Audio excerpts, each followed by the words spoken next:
Deus aconselha Caim a proceder corretamente para ser aceito por ele. E o alerta para o fato de que está próximo de uma espiritualidade desequilibrada, que a presença do pecado jaz à porta do coração. Marcos Santana diz: revela-se assim verdadeiramente o que havia no interior do seu coração: ciúme e ira. Deus não se deixa levar pelas aparências. O historiador Flávio Joséfo, na História dos Hebreus, diz que Caim era muito mau. Só buscava seu proveito e seu próprio interesse. É preciso que, com o auxílio do Espírito Santo, o discípulo de Cristo esteja atento quanto ao motivo da ira e manter as suas emoções sob controle. Olha o que a palavra do Senhor nos diz em 1 Samuel, capítulo 16, versículo 7. Porém o Senhor disse a Samuel: não atentes para a sua aparência, nem para a grandeza da sua estatura, porque eu tenho rejeitado. Porque o Senhor não vê como vê o homem, pois o homem vê o que está diante dos olhos. Porém o Senhor olha para o coração. Quando analisamos esse texto e o que o nosso comentarista trouxe nesse tópico 2.2, vemos que aquela aparente rejeição do sacrifício da oferta de Caim revelou o que havia no coração dele. Revelou que dentro dele haviam emoções, haviam sentimentos que não glorificavam o nome do Senhor. Revelou o quanto Caim era ciumento. Revelou o quanto Caim era iracundo. Revelou que Caim não era um homem inteiro na presença do Senhor. E quando eu digo inteiro, eu digo porque precisamos estar, corpo, alma e espírito, conservados plenamente irrepreensíveis até a vinda de Cristo. Então precisamos estar inteiros na presença de Deus. Precisamos estar inteiros a serviço de Deus. E o Senhor não olha para a nossa aparência. Ele vê o nosso coração. Ele vê o que se passa dentro de nós. E é por isso que nessa manhã é importante que nós atentemos para quais são as emoções que estão dominando os nossos pensamentos. Traga sua memória nesse momento. Quais são as emoções mais presentes ao longo do seu dia? Você é uma pessoa que desfruta de alegria abundante? Caso sim, excelente! É uma emoção positiva que faz muito bem. Agora, você passa boa parte do seu tempo remoendo memórias ruins do seu passado? Você passa boa parte do seu dia nutrindo pensamentos e lembranças que na verdade só te trazem dor e angústia? Caso isso aconteça, é muito possível. Na verdade, eu te digo que é quase que 100% certo de que você está levando uma vida muito diferente do que Deus planejou para você. Deus não quer que nós vivamos alimentando esse tipo de emoções e pensamentos dentro de nós que só trazem prejuízos, que só nos afetam negativamente. O Senhor quer que exercitemos o perdão, o Senhor quer que exercitemos a compaixão, o Senhor quer nos ver empáticos, se importando uns com os outros.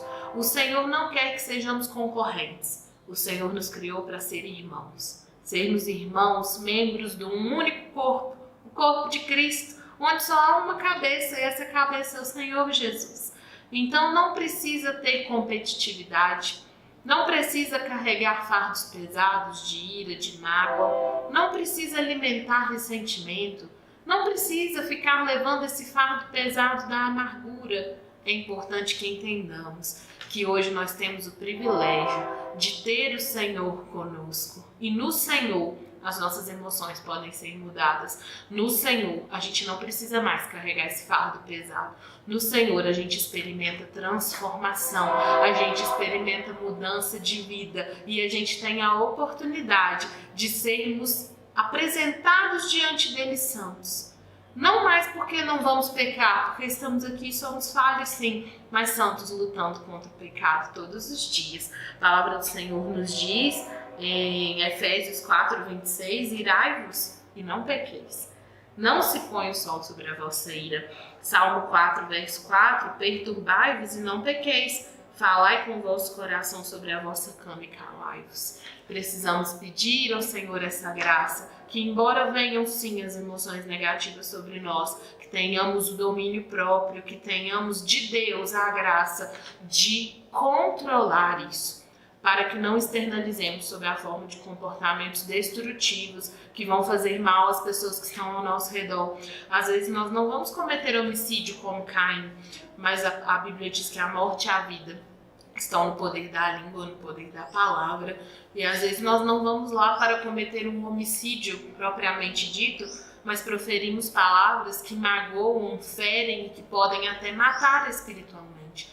Então isso é muito sério. Vamos pedir a Deus que nos ajude, que nos instrua. Peça ao Senhor graça para examinar a palavra dele todos os dias. Peça ao Senhor graça para adquirir o hábito de estudo bíblico, porque a palavra do Senhor, ela liberta, ela transforma, e conhecereis a verdade, e a verdade vos libertará. Conheçamos e prossigamos em conhecer ao Senhor. Oséias nos diz que o povo foi destruído porque lhe faltou conhecimento. Talvez o que está nos faltando a essa geração que estamos vendo agora é se debruçar mais sobre o estudo da palavra, porque conhecendo o que a Bíblia diz, saberemos o que devemos fazer.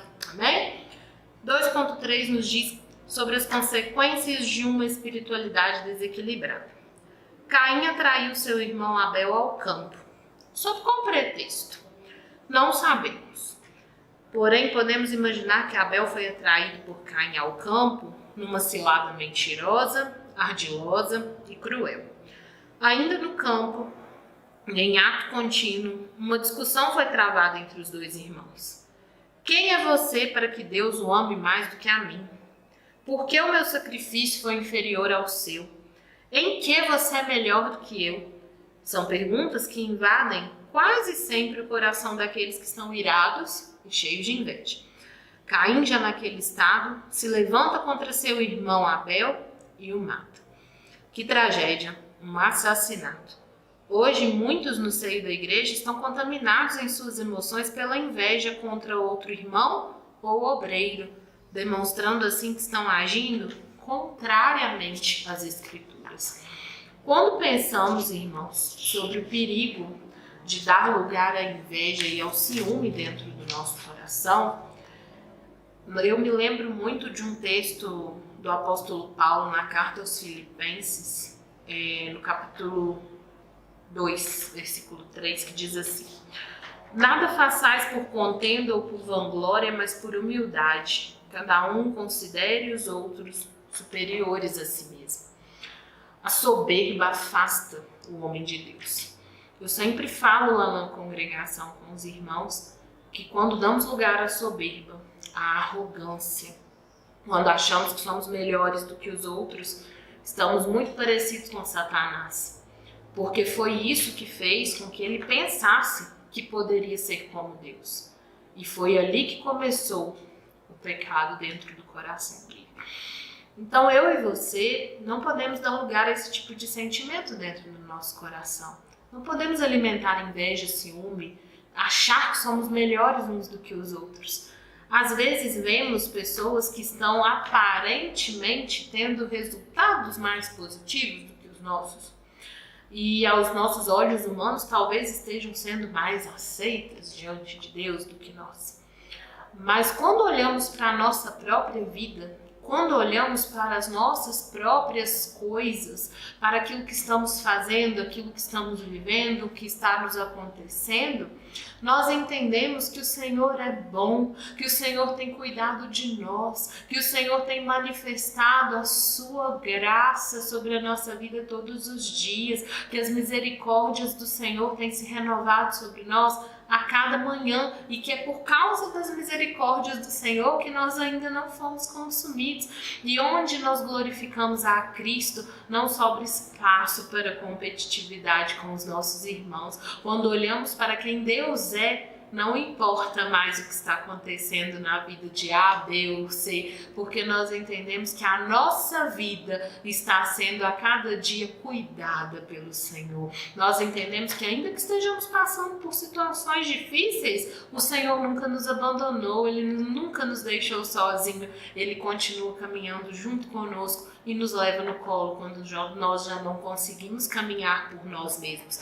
A palavra do Senhor diz em Provérbios 8:13: o temor do Senhor é odiar o mal, a soberba e a arrogância, o mau caminho e a boca perversa eu odeio. Essas têm que ser as nossas palavras. O mau caminho, a boca perversa, a soberba, a arrogância, isso não tem que fazer parte da nossa vida. Qual é a necessidade de nos autoafirmarmos sobre os nossos irmãos? Deus não nos chamou para isso. Isso faz parte dessa mentalidade pós-moderna. Hoje nós vivemos num sistema em que você precisa ser o melhor. Você precisa destacar, você está rodeado de concorrentes. Todos que estão ao seu redor estão lutando pelas mesmas coisas que você. Então fique esperto, porque senão alguém vai passar na sua frente. Na caminhada com Cristo não é assim. Na caminhada com Cristo não existe um único vencedor. A palavra do Senhor nos diz que todo aquele que conseguir combater o bom combate, acabar a carreira e guardar a fé, esse vai alcançar a recompensa que é o céu. Então não existe a possibilidade de um irmão tomar o seu lugar. Esqueça isso. Se isso está nos seus pensamentos, tire isso. Isso é mentira que o diabo está colocando na sua mente. Rejeita isso em nome de Jesus. Aqui não tem ninguém que vai tomar o meu ou o seu lugar, porque cada um de nós foi chamado por Deus para um propósito específico. Busque direcionamento no Senhor. Para que Ele te chamou? Para que o Senhor te escolheu? Qual é o seu propósito? Qual é a sua utilidade? Você é importante, você é necessário nessa obra. Deus te chamou para isso. E se Ele te chamou, Ele te deu uma função. Qual função é essa? Quando você descobrir a sua função, não vai mais ter necessidade de você querer fazer o que os outros estão fazendo ou ficar com medo de alguém fazer o que você está fazendo. Você só vai fazer o que Deus te mandou fazer e vai ficar feliz por isso. Caim, ele deu lugar aqui, ele foi dominado pelas suas emoções. E agora é importante que a gente analise se isso não está acontecendo conosco. Como você toma suas decisões? Pense, traga agora aí a sua memória. Quando você vai decidir alguma coisa, você faz assim: eu sinto que isso é o melhor, e toma a sua atitude. Ou você pondera e analisa a situação sob uma perspectiva mais ampla e pede a Deus direção antes da sua tomada de decisão. A Bíblia diz que o coração do homem é enganoso e desesperadamente corrupto. Pense nisso. Olha a palavra que está escrito. Ele é enganoso e desesperadamente corrupto.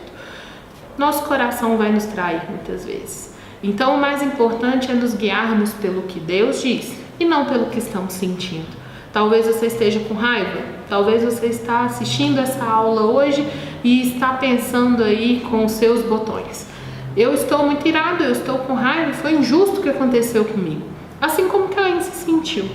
E talvez na sua situação, talvez até tenha acontecido uma injustiça mesmo. Mas que tal deixar esse sentimento de raiva para o lado, não dar mais ênfase a esse sentimento, e buscar o que você aprendeu nessa situação e o que você poderia fazer diferente. Talvez essa situação te ensinou muito mais do que você possa imaginar, mas enquanto você não te tirar os seus olhos da raiva e focar os seus olhos no aprendizado, você vai continuar na cadeira da autopiedade, se lamentando e achando que você é um coitado. Saia dessa posição de coitado. Deus não te chamou para isso. Deus te chamou para fazer a vontade dele. Então se levante, tire o foco desse sentimento negativo, dessas emoções negativas que estão tentando te dominar e volte os seus olhos para o que Deus te chamou para fazer. Se Caim tivesse se arrependido e buscado no Senhor orientação sobre como deveria ser a oferta, ele não teria cometido um dos piores erros da vida dele, talvez o pior. Então, vamos ter escolhas sábias, vamos aproveitar a oportunidade que o Senhor está nos dando nessa manhã e pedir a Ele que nos ajude, porque sozinhos a gente não vai conseguir. mas com o Senhor eu tenho certeza que alcançaremos vitória. A palavra do Senhor nos diz em Romanos 8, versículos 5 e 6: porque os que são da carne inclinam-se para as coisas da carne, mas os que são segundo o Espírito, para as coisas do Espírito. Porque a inclinação da carne é morte, mas a inclinação do Espírito é vida e paz. Vamos atentar para isso com muita diligência e com muita atenção, porque sabemos que se clamarmos a Deus por misericórdia, Ele é fiel e justo.